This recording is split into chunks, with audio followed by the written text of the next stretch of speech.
semana teve mais um no México, o segundo, né? Um pouco menos intenso.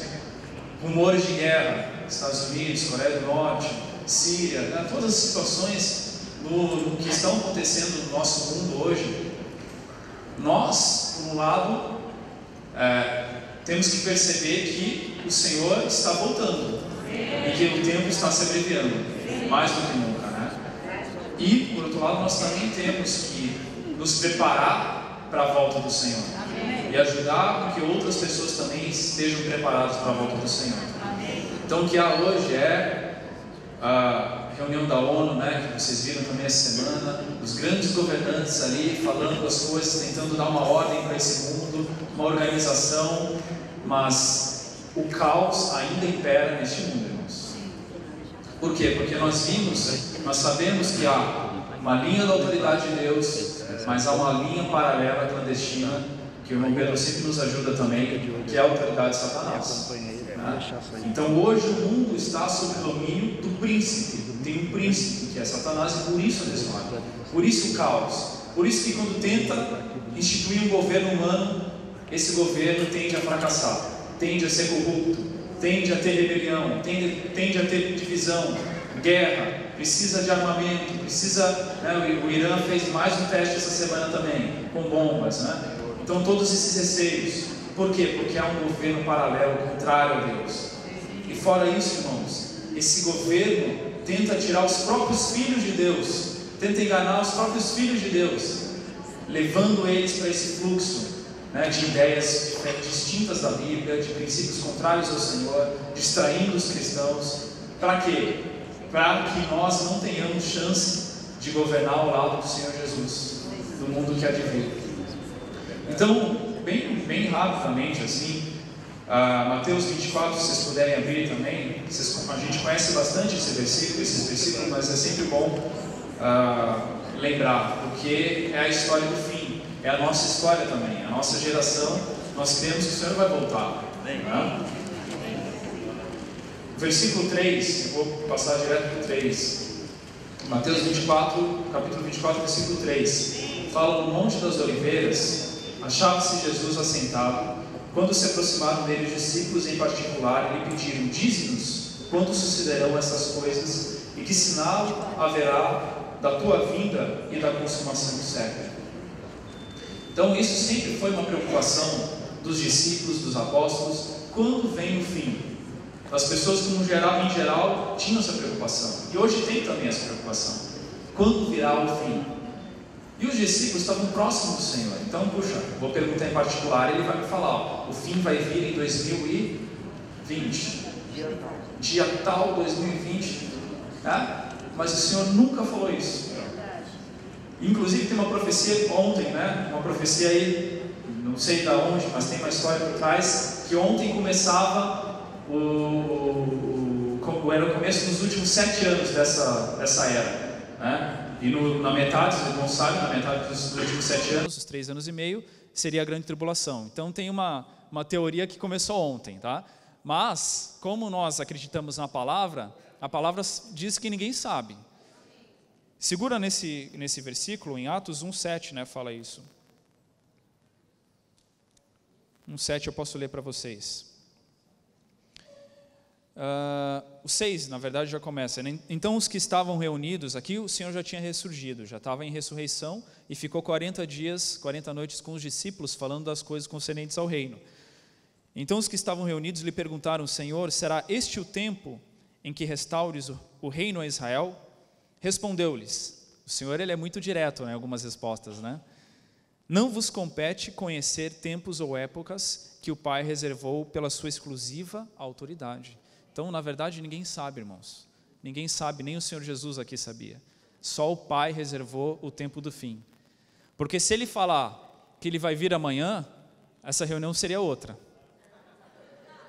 Não é? Se a gente tivesse anunciado no começo da reunião: ó, irmãos, amanhã o Senhor volta, a nossa reunião seria mais intensa, eu acho, não seria? Mas, irmãos, e se o Senhor voltar amanhã? Se ele voltar daqui 1 hora, a nossa reunião foi digna da volta dele? A nossa atitude hoje foi digna? Então, irmãos, o Senhor não falou para que a gente vigiasse o tempo inteiro. O tempo inteiro. Eu não lembro se foi o irmão Atmani ou Etinesli que falava que a cada esquina ele achava que o Senhor ia voltar.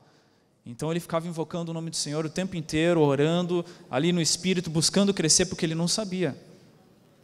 Mas o Senhor nos deu uma dica muito preciosa, no versículo 8, e depois eu vou ler o Mateus 24, toda vez que fala da volta do Senhor, fala também do Evangelho, certo? Então tem uma dica muito boa aqui para a gente ver quando o Senhor vai voltar. Versículo 8 fala, mas recebereis poder ao descer sobre vós o Espírito Santo e sereis minhas testemunhas, tanto em Jerusalém como em toda a Judéia e Samaria e até aos confins da terra. Então, quando a gente fala de final dos tempos, a gente necessariamente precisa falar da pregação do Evangelho do Reino. O fim está estritamente relacionado à pregação do Evangelho do Reino, certo? Vamos voltar em Mateus 24 então, rapidinho.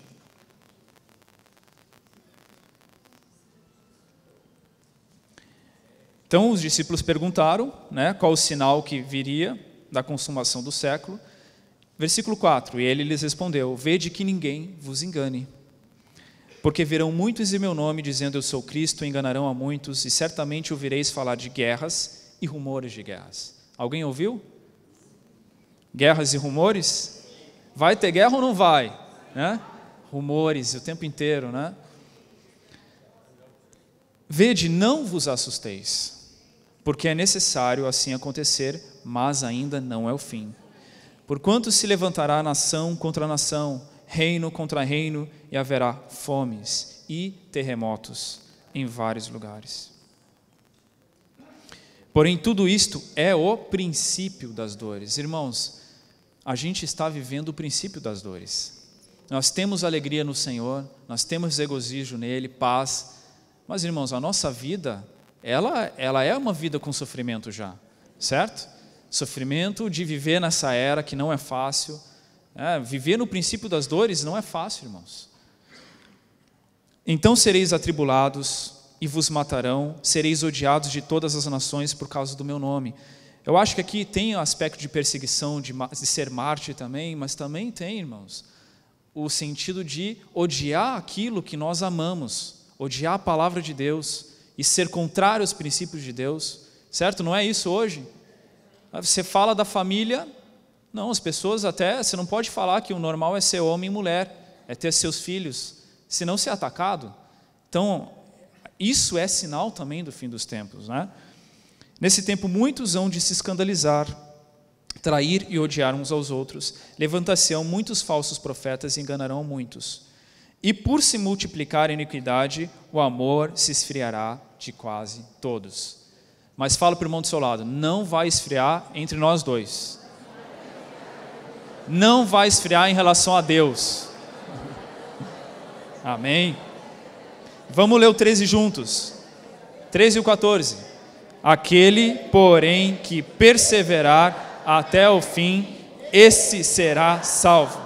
E será pregado este evangelho do reino por todo o mundo, para testemunho a todas as nações, e então virá o fim. Aleluia! Então o fim está relacionado ao quanto nós vivemos, testemunhamos, pregamos o evangelho do reino. Irmãos, enquanto a gente viver ainda apegado a este mundo, em 1 Coríntios 6 fala, o tempo se abrevia e o mundo é aparente, não se apegue ao mundo, não se apegue até às coisas lícitas. Enquanto isso acontecer, nós não vamos viver o evangelho do reino e a volta ainda vai ficar distante.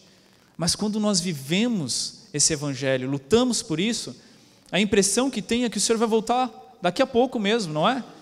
Quando você está apegado ao mundo, ele tem um efeito de, como é que você pode de iludir você, te deixar amortecido em relação a esse aspecto. Ludibriado, mas quando você está vivendo o evangelho, a impressão é que tem, puxa, o Senhor vai voltar, nada disso vale a pena, não é? E quando voltar, não dá para falar do reino, irmãos, mas bem resumidamente aqui, tem os últimos 7 anos dessa era, a gente sabe, pelo que a Bíblia relata, que nesse início desses 7 anos, terá paz. Então, provavelmente, eu creio que o anticristo já está entre nós. E ele vai ser uma pessoa muito hábil do ponto de vista político, econômico, vai trazer paz, né? Cheio de tratados de paz hoje, não tem? Que não vale nada, né? Tratado de não armamentista, de não proliferação nuclear, tratado de paz entre tal e tal, mas que volta e meia é quebrado, né? Mas ele vai trazer paz de alguma forma, vai ser muito forte nesse aspecto. E no final desses primeiros 3 anos e meio, ele vai romper a sua aliança, e não vou entrar muito nos detalhes, né?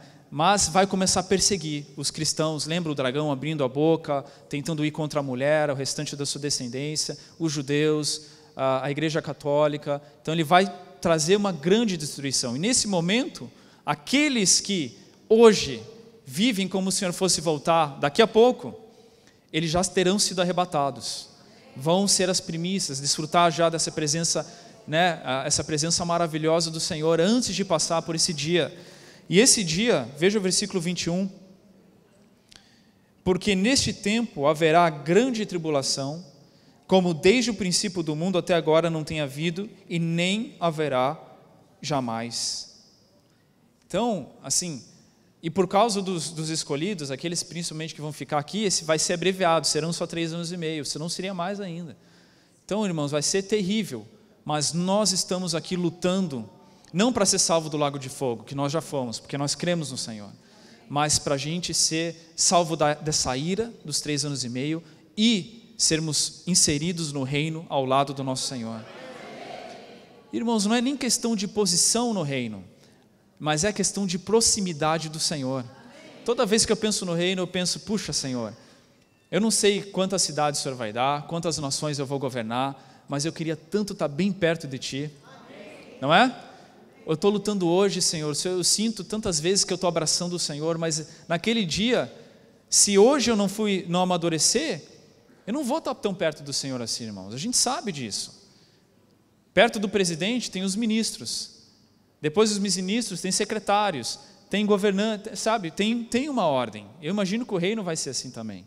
Então, quanto mais próximo eu e você estamos do Senhor hoje, mais próximo nós estaremos dele no reino. E o reino, irmãos, vai ser maravilhoso, né? A gente lê o versículo de Isaías aqui. Coroado de alegria. Puxa, alegria perpétua. Apocalipse fala que não vai ter choro. A dor, a tristeza fugirão. Você já pensou? Chega perto de você a tristeza, sai correndo de medo. Já pensou não ter tristeza, irmãos? Que alegria imensa. Acho que vale a pena a gente lutar por isso hoje. Trazer essa autoridade do Senhor sobre a nossa vida, trazer essa experiência do reino hoje já sobre a nossa vida, no que nós vimos nessa semana, né? Ser encabeçados pelo Senhor. O último versículo que eu quero ler, aí o Ulisses vai falar, é em 1 Coríntios 6, eu me impressionei muito esse versículo, deixa eu ver se é 6 mesmo. Capítulo 6, versículo 1, 2 e 3. Os irmãos da igreja em Corinto, essa primeira epístola, Paulo foi bem severo, vamos dizer assim, né? Porque eles estavam cometendo coisas muito infantis, não estavam amadurecidos. E Paulo aqui no capítulo 6 repreendeu os irmãos, porque eles tiveram um problema entre eles, né, na igreja, em vez de resolver na igreja, foram para um tribunal do mundo, foram levar um problema para um juiz que não era cristão, que não era da igreja, julgar o problema deles. Aí Paulo ficou, nada contra, né, irmão Varjão, nada assim, nada, se fosse irmão Varjão tudo bem, né? Mas nesse caso não era injusto. E aí Paulo ficou estarrecido, puxa, vocês são filhos de Deus, vocês têm um reto juiz, e vocês não conseguem resolver essas pequenas coisas entre vocês?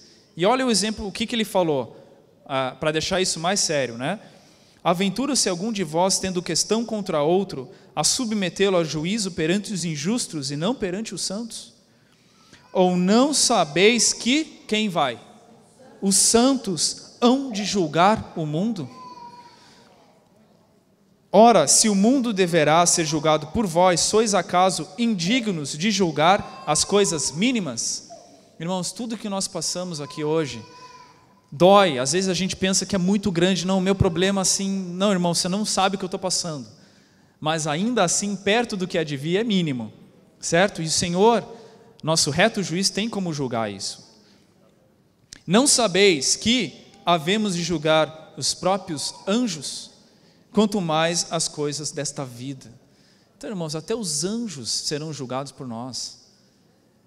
Então, todas essas questões mínimas que hoje nós vivemos, não vale a pena, irmãos, a gente perder tempo nisso. A gente precisa ir diante do Senhor.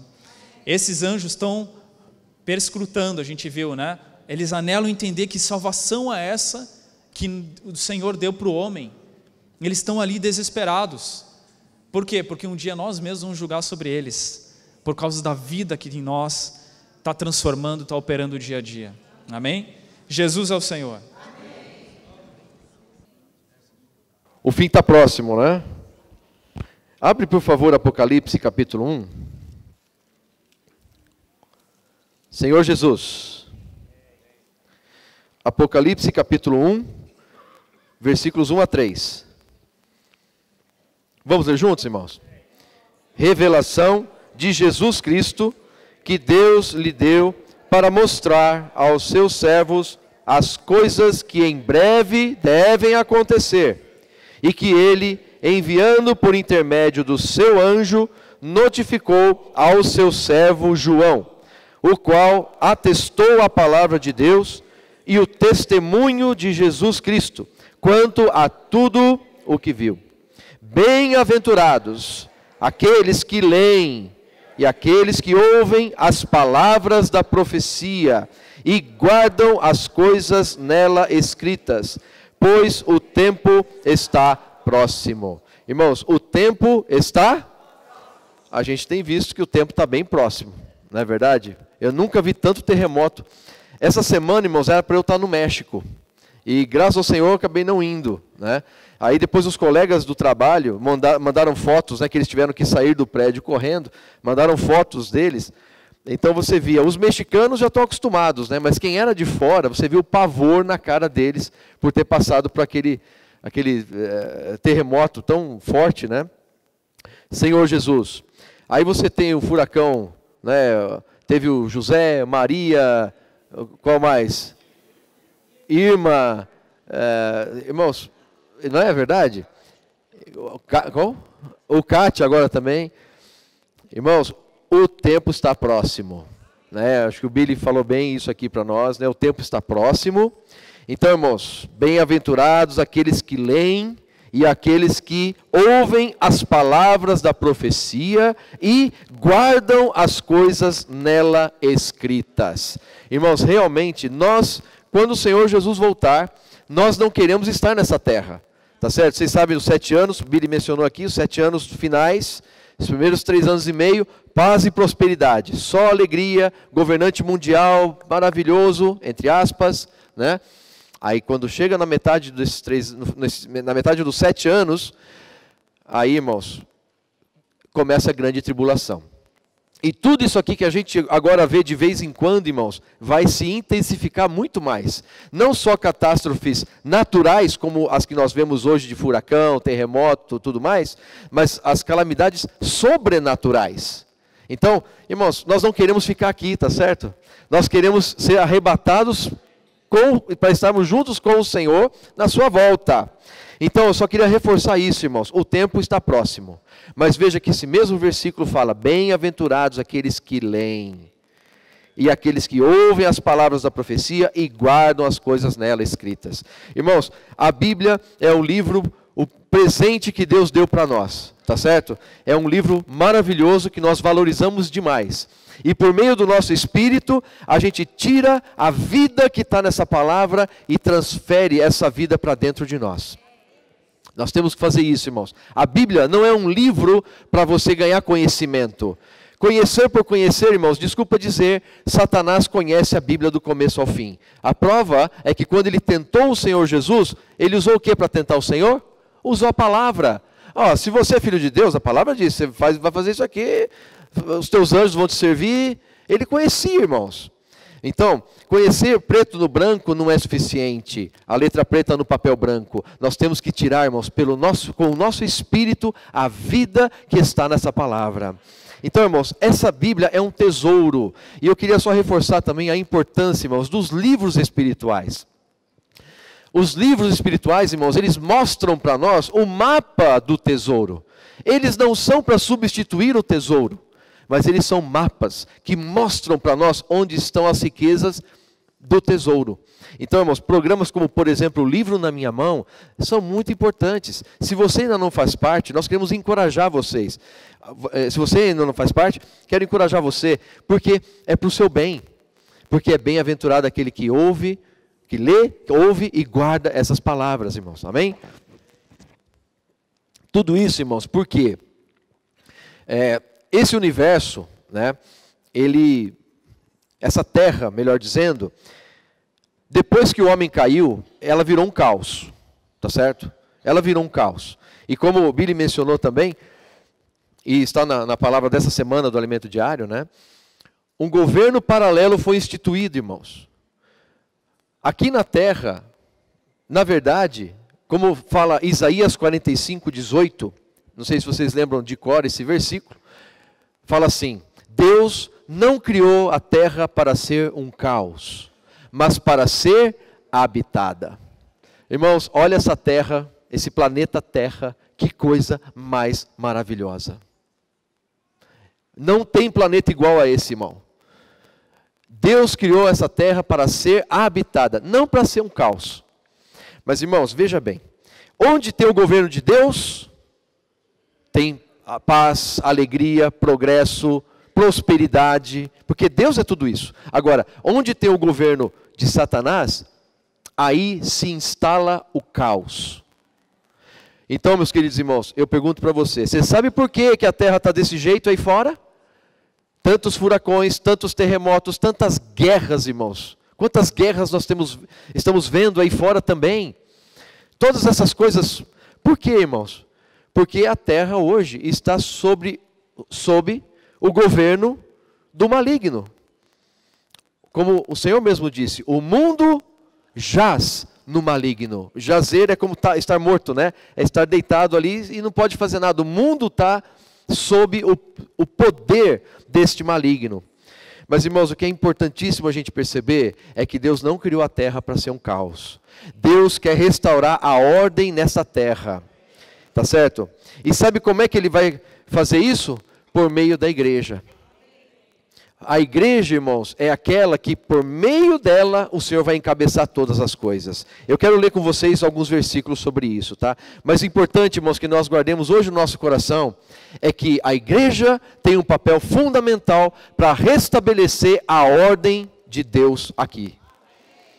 Tá? Isso é extremamente importante. Vai ser por meio de nós, irmã, que o Senhor vai restabelecer a ordem nessa terra. No milênio, irmãos, e pela eternidade, nós vamos estar reinando com o Senhor. Aí só vai ter paz, tá certo? Não vou entrar em detalhes do milênio, que tem algumas coisas acontecendo no final do milênio ainda, né? A última rebelião de Satanás e tal, mas isso é assunto para outra vez, tá? Mas o Senhor vai encabeçar essa terra. Isso Ele vai, irmãos, amém? Ele vai encabeçar essa terra. E é por meio da igreja, irmãos, tá certo? Que é o corpo dele. Muito bom. Então, irmãos, para começar, Efésios 1, versículo 3. Eu queria desfrutar com vocês de alguns versículos essa manhã, tá bom? Efésios capítulo 1, versículo 3. Eu vou ler para vocês, tá? Acompanhem. Bendito o Deus e Pai de nosso Senhor Jesus Cristo, que nos tem abençoado com toda sorte de bênção espiritual nas regiões celestiais em Cristo. Irmãos, o Senhor nos tem abençoado tanto. Ele tem nos abençoado tanto.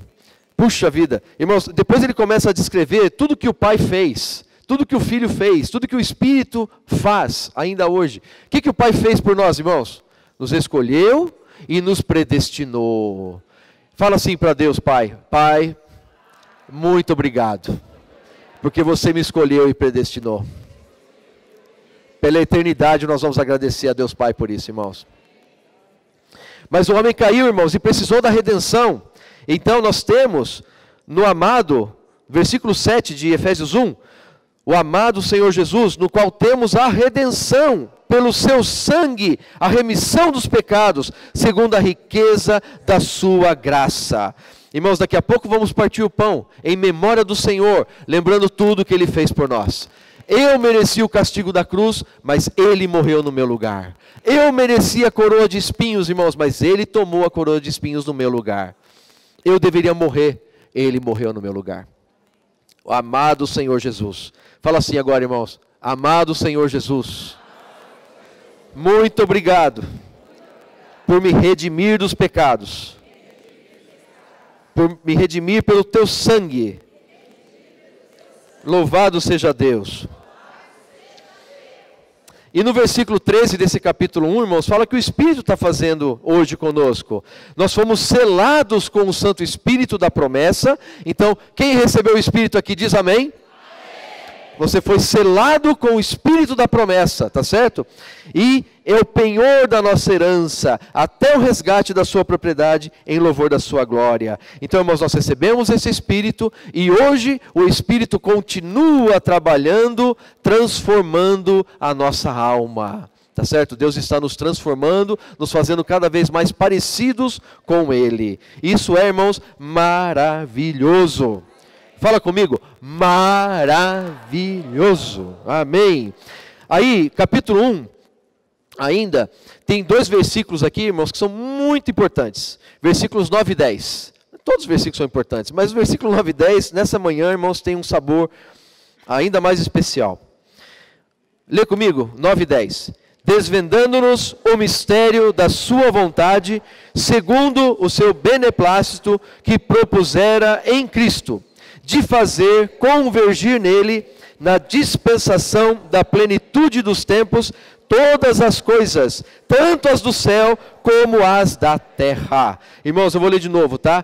Desvendando-nos o mistério da sua vontade. Irmãos, o mistério da vontade de Deus, isso que a gente leu sobre a eleição e escolha do Pai, redenção do Filho, selar do Espírito, tudo isso era mistério para as eras passadas.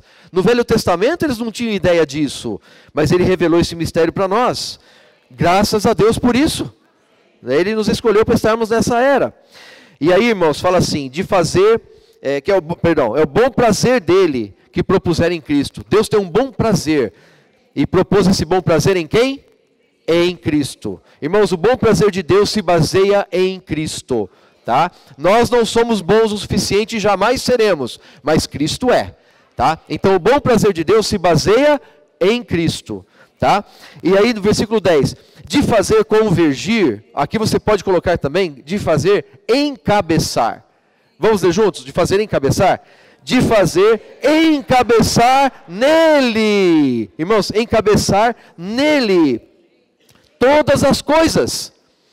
Todas as coisas, irmãos, serem encabeçadas em Cristo. Quando a Bíblia fala, irmãos, todas as coisas, você pode entender que é todas as coisas. As coisas do seu viver diário, o seu trabalho, Cristo tem que encabeçá-lo? A sua família, Cristo tem que encabeçar? A vida da igreja, Cristo tem que encabeçar? Essa terra que está corrompida, irmãos, Cristo tem que encabeçar? Irmãos, todas as coisas, tanto as do céu, quanto as da terra, têm que estar encabeçadas em Cristo. Ó Senhor Jesus. Isso, irmãos, é pôr ordem na casa. Se Cristo estiver encabeçando tudo, irmãos, vai ter ordem. Em casa, por exemplo, irmãos, é necessário ordem? Claro que é, não é? O pai e a mãe trabalham, cuidam da casa, né? Lavam a roupa, fazem comida. Tudo isso para quê? Para os filhos. Então, eu e Beth, né, eu trabalho, a Beth trabalha, ela faz as coisas de casa, eu trabalho numa empresa. Tudo a gente faz, irmãos, até hoje a gente fez por causa dos nossos filhos. É até interessante, casal que não tem filho, a gente fala assim para vocês, né? Olha, quando você tem filho, a sua vida muda muito. Porque antes, quando você não tem filho, a sua vida é para o outro, né? A sua vida é para o outro e tal. Mas quando você começa a ter filho, a vida dos dois se vira, né? A vida dos dois tem como foco agora os filhos, né? Então, irmão, você quer saber se ele está comendo, não é verdade, Renê? Você quer saber se ele está comendo, se ele está estudando bem, você se preocupa com o futuro dele, não é? Tudo isso, irmãos. Então, irmãos, tudo que a gente faz na nossa casa visa essa ordem, visa o propósito de crescimento, edificação dos filhos. Queridos irmãos, Deus é a mesma coisa, Ele faz do mesmo jeito. Tudo que Ele faz, por que Ele está ordenando? Ele quer ordenar a ordem, Ele quer que esse universo esteja em ordem, a terra esteja em ordem, a igreja esteja em ordem, porque a igreja é a casa de Deus. Então, a casa de Deus é onde Ele consegue dar alimento para os seus filhos, Ele consegue educar os seus filhos, Ele consegue aperfeiçoar os seus filhos.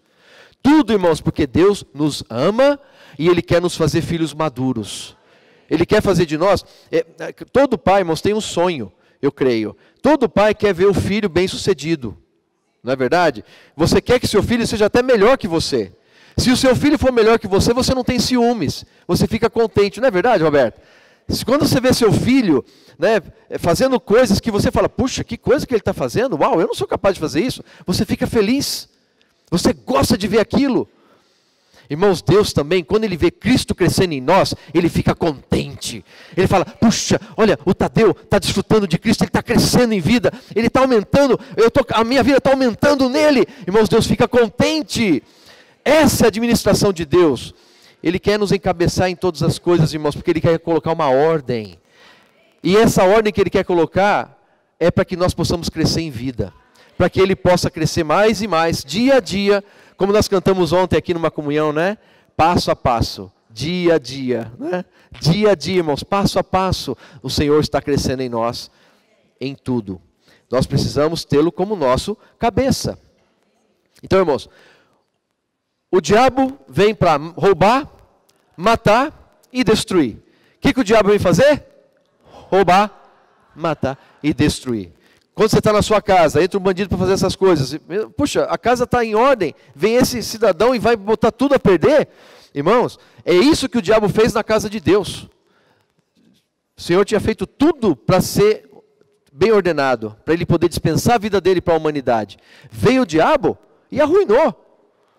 O fruto disso, irmãos, está lá em Gálatas. Se você abrir em Gálatas agora, capítulo 5...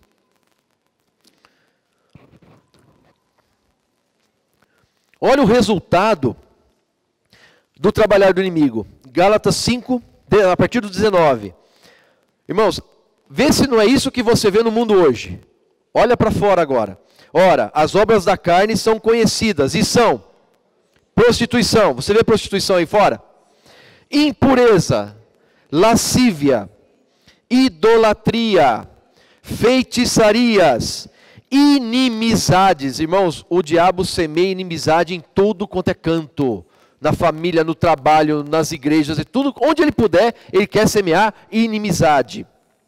Porfias, ciúmes, iras, discórdias, dissensões, facções, invejas, bebedices, glutonarias, e coisas semelhantes a estas, a respeito das quais eu vos declaro, como já outrora vos preveni, que não herdarão o reino de Deus os que tais coisas praticam.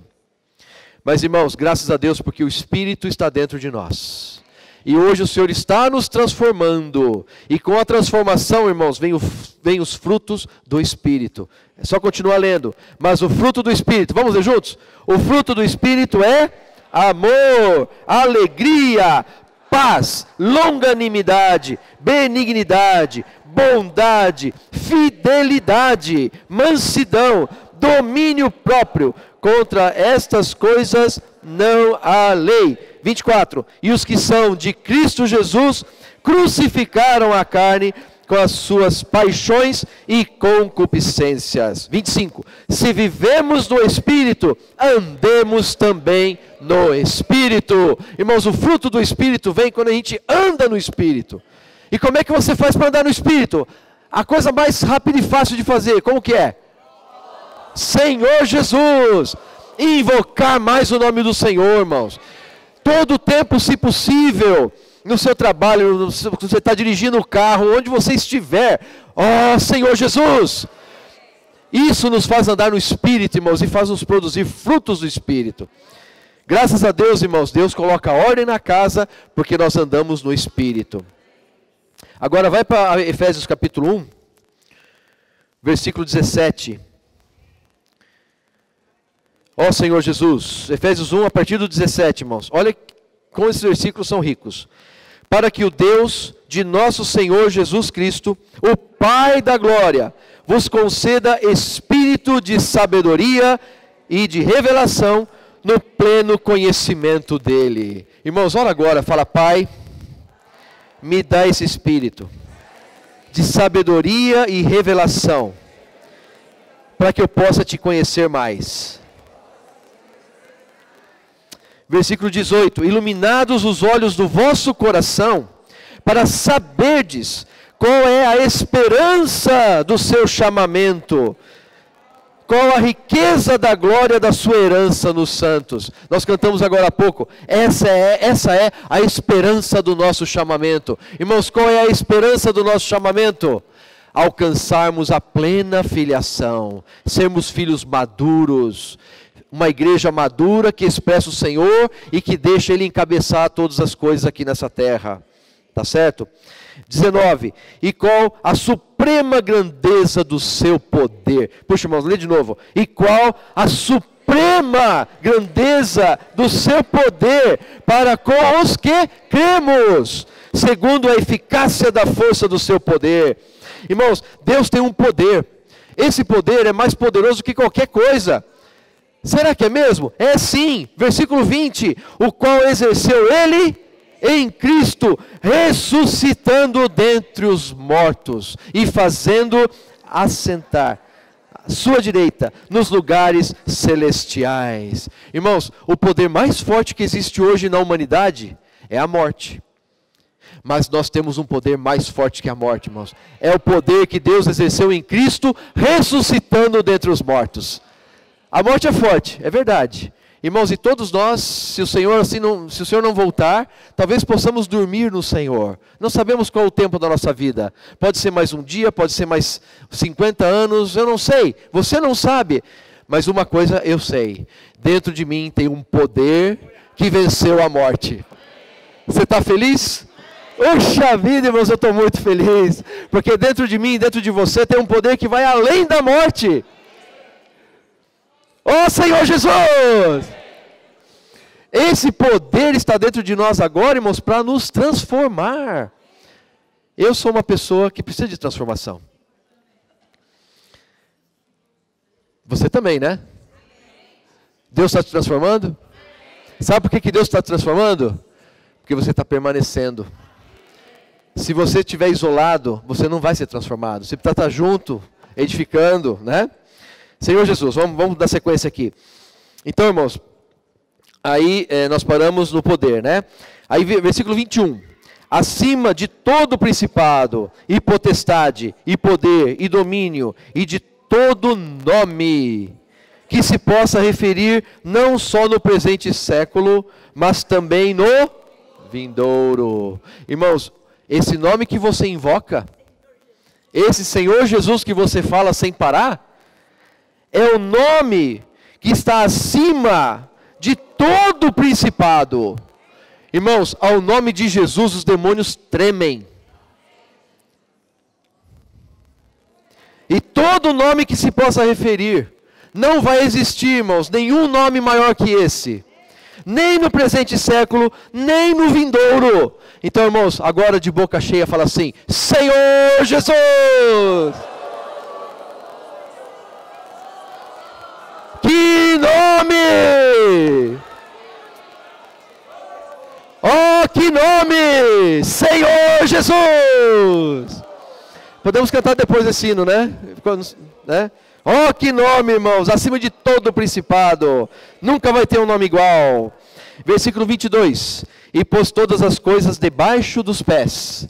E para ser o cabeça sobre todas as coisas, o deu à igreja.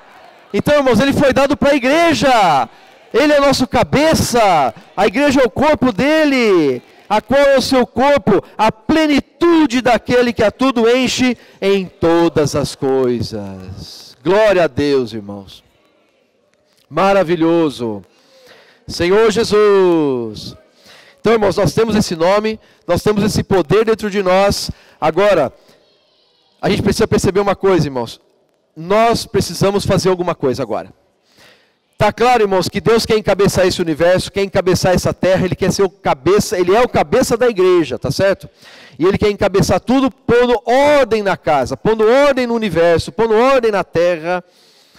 Agora, irmãos, nós temos que fazer a nossa parte. 1 Pedro capítulo 1. 1 Pedro capítulo 1, versículo 6. Senhor Jesus, fala assim: nisso exultais, embora no presente, por breve tempo, se necessário, sejais contristados por várias provações. Irmão, você está passando por provação? Você está sendo contristado? Você está passando por alguma dificuldade hoje?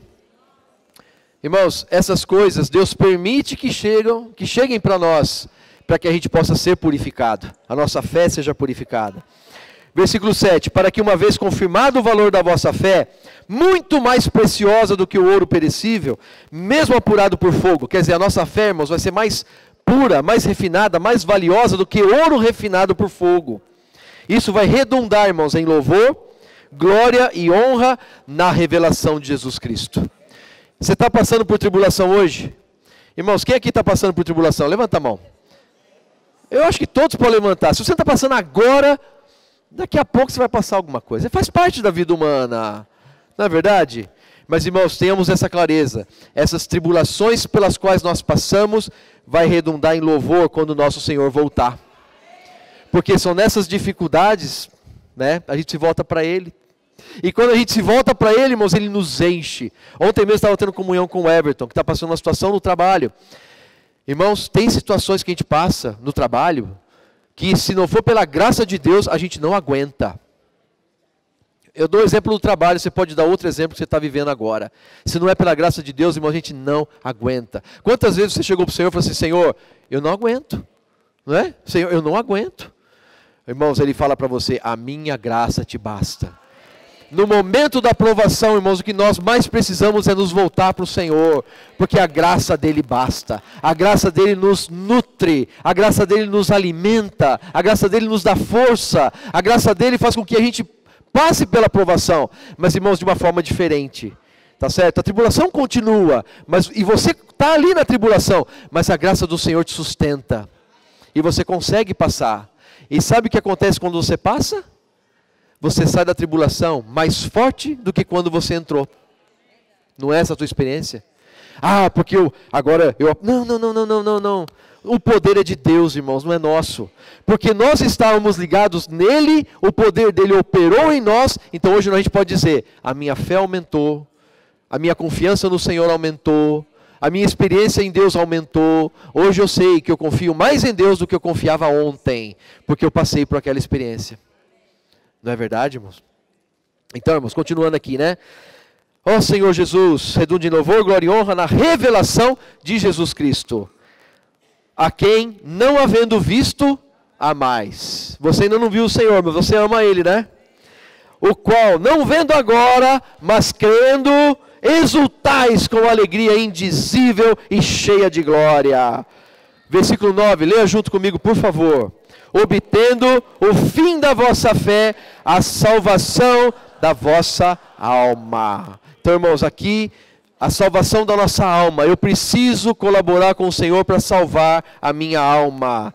Vai para 2 Pedro, capítulo 1, versículo 5. 2 Pedro, capítulo 1, ele fala aqui, desde a fé até o amor ágape. Vocês lembram desse crescimento em vida aqui, né? Mas olha como começa o versículo 5, irmãos. Por isso mesmo vós, reunindo toda a vossa diligência. Irmãos, por favor, percebam, o crescimento de vida tem a ver com o meu esforço. Qual é o esforço que eu tenho que fazer? Buscar o Senhor. O que Deus pede para nós é: me busca. Vem para mim. Vem para mim. Então, irmãos, o poder é dele. Mas se eu estiver longe dele, se eu não quiser a ele, como é que esse poder vai operar em mim? O poder está prontinho, mas eu tenho que ir para Ele. Eu tenho que querer. Então, por isso que ele fala aqui, irmãos, associando, reunindo toda a vossa diligência. Então, depende de nós, tá certo, irmãos? Qual é a minha parte? Buscar o Senhor. Eu tenho que buscar o Senhor.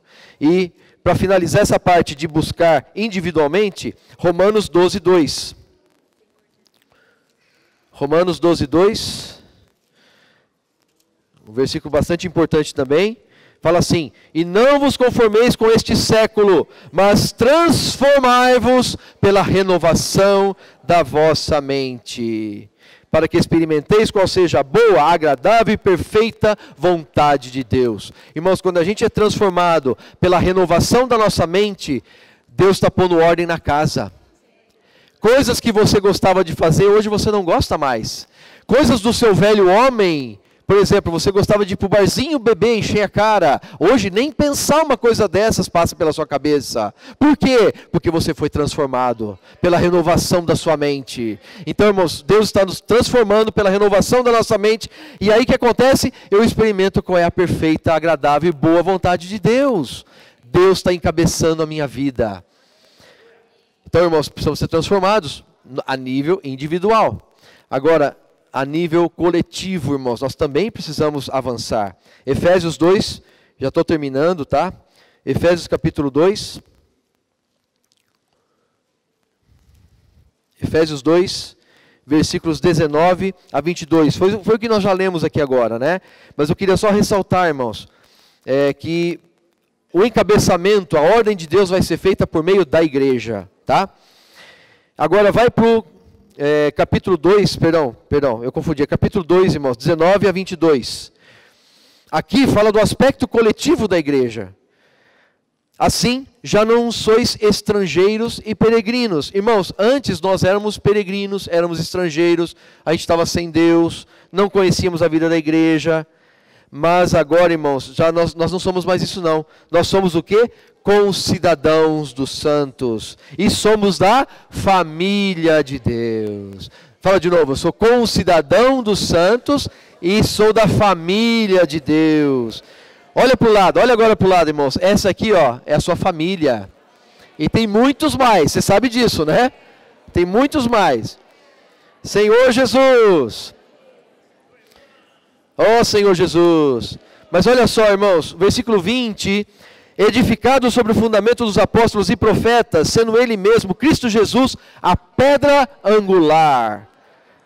O Cristo, irmãos, é a pedra de ângulo nesse edifício. Ele é muito importante. No qual todo edifício bem ajustado cresce para santuário dedicado ao Senhor, no qual também vós juntamente estáis sendo edificados para a habitação de Deus no Espírito. Então, irmãos, só queria ressaltar, esses últimos versículos que nós lemos mostram duas coisas. A obra-prima de Deus é a igreja, e Ele trabalha em nós a nível individual, por meio das situações que ocorrem na nossa vida, todas essas situações, tá certo? De provação, não de tentação, irmãos. Tentação vem do diabo. Eu falo provação, tá certo? Provação é diferente de tentação. Tá certo? Desculpa, vou repetir rapidinho. Tá? Vou falar bem claro. A vizinha começa a dar em cima de você. A aprovação que Deus mandou. Isso é tentação. Isso vem do diabo que quer fazer você cair. Falei bem claro, irmãos. Isso é tentação, isso é do diabo. Agora, se você está trabalhando, está fazendo o seu melhor, aí vem seu chefe, começa a pegar no seu pé e força você a trabalhar mais e tal, você fica ali desesperado, não consegue dar conta. Isso é uma aprovação. Aí o que você vai fazer? Vai desfrutar da graça, porque não tem outro jeito. Vocês entenderam, né, irmãos? Então, queridos, é isso aí. Deus quer colocar ordem nesse universo, nessa terra, e Ele vai fazer isso por meio da igreja. E Ele vai conseguir isso, irmãos, quando primeiro Ele nos transformar. Então Ele está trabalhando em nós por meio das provações, tá certo? Por meio do seu Espírito, o poder do Senhor dentro de nós, irmãos, está nos transformando. E nós temos que buscar, a gente tem que querer. Senhor, eu quero reunir a minha diligência para te buscar, para crescer em vida. Isso é aspecto individual. Mas a obra-prima de Deus, irmãos, não é fazer indivíduos crescidos em vida, entendeu? Por exemplo, eu sou crescido em vida, você, todos somos crescidos em vida. Cada um agora está na sua casa, orando a Deus, e esse povo nunca se vê. Irmãos, a obra-prima de Deus é quando essas pessoas que estão sendo transformadas são colocadas junto. Aí é que é bonito. Aí é que é bonito. Aí é que a coisa pega também, né? Começa a servir junto com os irmãos. Esses irmãos amáveis aqui na reunião. Puxa, irmãos maravilhosos. É verdade, eles são maravilhosos. Começa a servir junto. Não é, irmãos? Já passaram por isso, vocês sabem o que eu estou querendo dizer. Mas, irmãos, por isso que é maravilhoso. Porque quando Deus nos transforma, a gente consegue, apesar das diferenças, apesar das formas diferentes de pensar, a gente consegue ser um. Como o Filipenses fala, lutando juntos pela fé evangélica, tá certo? Pelo progresso do evangelho, com um só espírito, como uma só alma. Como é possível isso? Como é possível a gente ser uma só alma, irmão? Só tem um jeito, é pelo espírito. As almas são diferentes. Joel, eu penso diferente de você, você sabe disso, mas quando a gente está no espírito, a gente tem paz. Porque não é a minha alma que prevalece, a minha alma é uma com o espírito, a alma dele é uma com o espírito, portanto, somos um. Você é um com o espírito, eu também sou. Apesar das diferenças, Loreto, nós vamos ser um, irmã. Aleluia. Vamos ser um, né, seu Otto? Depois nós vamos cantar o C1, tá bom? Amém? Amém, irmãos. Jesus é o Senhor. Amém.